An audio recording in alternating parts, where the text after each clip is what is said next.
특별 시공문입니다. 김진호 목사님께서 쓰신 건데요.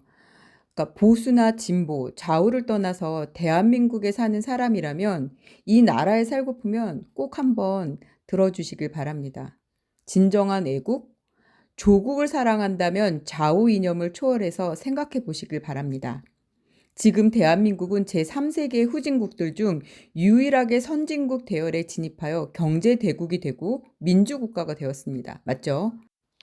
그런데 발전은 여기가 끝인 것으로 보여요. 이제부터는 내려갈 길만 남아있는 것으로 보입니다.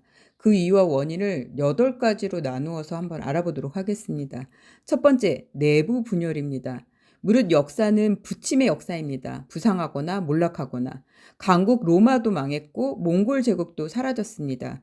거대한 중국은 제국의 흥망사가 되었죠. 그렇지만 대한민국은 발전의 피로가 너무 빠른 것처럼 보입니다. 샴페인을 너무 일찍 터뜨렸어요. 흘러내리는 술에 나라가 취해 비틀거립니다. 내부 모순으로 나라는 좌우 종횡으로 갈라지고 있습니다. 하늘은 스스로 돕는 자를 돕지만 스스로 망하는 자는 버립니다. 두 번째, 근로의욕의 상실입니다. 성경에 일하기 싫은 자는 먹지도 말라라고 했습니다. 그렇지만 대한민국은 거꾸로 가고 있습니다. 지금. 일하지 않는 자에게 마구 퍼주고 있죠. 북한에게 퍼주는 것도 마찬가지입니다. 이렇게 되면 일하는 자만 바보가 됩니다. 국민은 감나무 아래 누워서 입만 벌리고 있으면 된다. 이것을 고상한 말로 무상복지라고 합니다. 세 번째, 이념의 혼란입니다. 이념이란 무엇입니까? 그것은 이상을 실현하는 생각과 사상을 말하는 거거든요. 공산주의도 지상낙원을 꿈꾸며 가꾼 이념이기도 합니다. 그렇지만 그것은 70년의 역사적 실험으로 확실하게 실패로 끝났습니다. 지금 유일하게 남은 공산국가 하나 있죠. 북한입니다. 그러나 알고 보면 북한은 많이 변질된 공산국가입니다. 그들은 피폐했던 과거 조선 말의 왕조국가로 완벽하게 회귀하고 있죠. 그들의 왕조는 이미 3대 세습을 통해서 틀을 완성했습니다. 백성은 성김이 아니고 착취의 대상으로 전락했고 전혀 돌아보지 않은 사나는 거의 사막으로 변했습니다. 백성은 상시적으로 굶어서 난장이로 DNA가 변했습니다. 이것이 그들이 꿈꾸었던 지상낙원의 현주소입니다. 그들은 다 포기하고 핵무기 하나에만 집중하고 승부를 걸고 있잖아요. 그것은 위협용이나 자폭용입니다. 위협으로 실리를 취하되 안 되면 너 죽고 나 죽자는 벼랑 끝 전술인 거죠. 다 아시잖아요. 그런데 문제는 그들을 편드는 우리 종북 세력입니다. 이것이 바로 북한이 믿는 도끼죠. 믿는 도끼죠. 이들이 있는 한 북한은 변하지 않을 것입니다. 넷째, 무너지는 성윤리입니다. 망하는 나라의 말기 증상으로 빠지지 않는 것이 있습니다. 맞습니다. 바로 성문란입니다. 이것은 다 알면서 모르는 척들하고 또 자신은 아니라고 손사래를 칩니다. 요즘 동성애가 화두이죠. 그것을 법으로 자유화하자고 합니다. 저는 묻습니다. 왜 하나님은 사람을 남녀로 구분해서 창조하셨을까? 또 묻습니다. 그러면 종족 보존은 어떻게 유지할 것인가? 우리 모두 다 심각하게 한번 생각하고 고민해야 할 문제입니다. 이것에 대한 해답이 없으면 그것은 인류의 자멸로 가는 길일 테니까요. 다섯 번째, 부정부패입니다. 부정부패는 기회를 선점하려는 노력입니다. 또는 노력하지 않고 과실만 따먹으려는 공짜 심리이기도 합니다. 이것에 물들면 아무도 일을 힘들게 하려 하지 않을 것입니다. 당연하죠. 그곳에는 불법과 편법만이 대접을 받을 테니까요. 그곳에는 준법은 비웃음의 대상으로 전락하게 될 테니까요.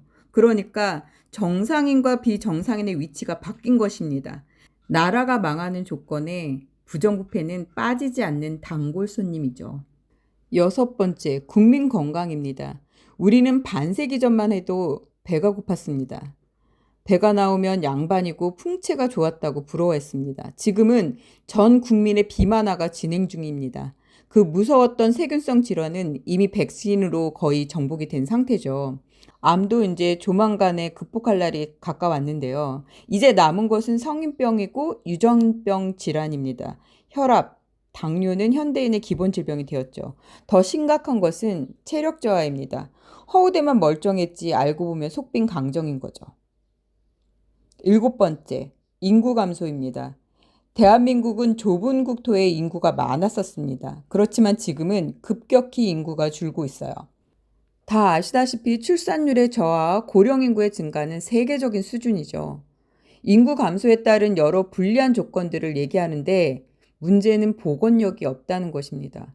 자연은 스스로 치유하는 능력이 있습니다. 그렇지만 대한민국의 인구 감소는 그것을 기대하기는 어려워 보입니다. 이제 가족의 개념이 바뀌고 있는데요. 직계만 있고 반계가 없어진 겁니다. 이모, 삼촌, 조카가 없어진다는 뜻이에요. 자녀는 나 홀로 큰다는 거죠. 거기에 배려나 협조라는 개념이 자라지 않고 있습니다. 그것이 사회현상으로 번지게 되면 국가라는 공동체는 골다공증 걸린 거나 징배웠습니다. 그런데 더 고민해야 하는 이유는 해결책이 없다는 거죠. 애국심만으로 자녀를 더 낳지 않는다?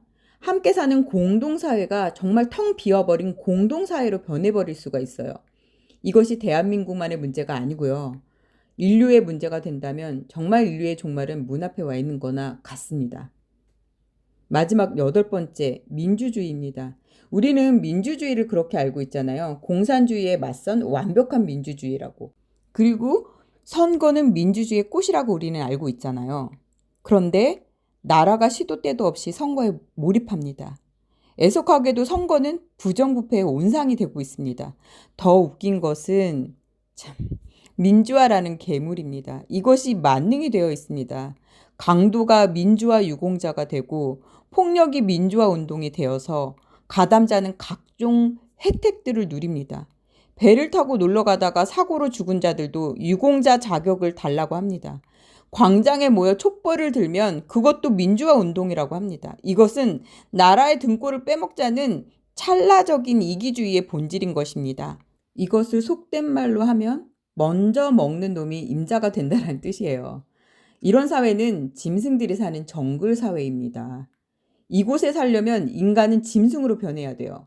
즉 인류 사회는 문을 닫아야 하는 것입니다.